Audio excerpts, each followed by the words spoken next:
Alright guys, end of the day. So today I did a bunch of low voltage. I went through all the rooms, there's like 10 rooms, and worked on these sensors. Most of them were hanging, well half of them were hanging, and then half of them someone else was putting them together with the ceiling tiles, so I was just taking the whole ceiling tile up there and then sticking it up there, and then making up the ends, the plugins, the Cat 5 jacks. There were some missing, so I did some of those, and then made sure all the rest were plugged in. So for the most part, most rooms are all the same.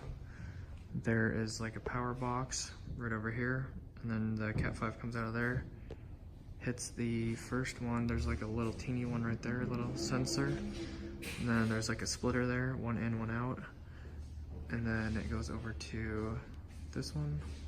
And it goes back over to the brain thingy right here, like the main control for the lights, I believe. And then from there, it goes to the switch, I think, or that one, and then to the switch. So it either goes to the switch or to there, and then down to the switch. So, so there's another one over there, and then there's a switch that turns it on over there. So I did about all these rooms or whatever, made sure these were all good. And then I worked on a couple more exit signs at the end of the day in the hallway. And I believe that was it. I can't remember if I did something else or not. But mostly that low voltage took up most of the day, so. But I did, actually I did put one of these together in the other room. So that was cool to learn.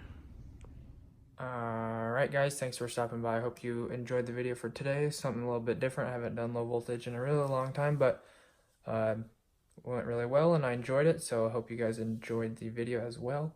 I will see you guys tomorrow. God bless. Have an awesome rest of your day. Catch you later. Peace.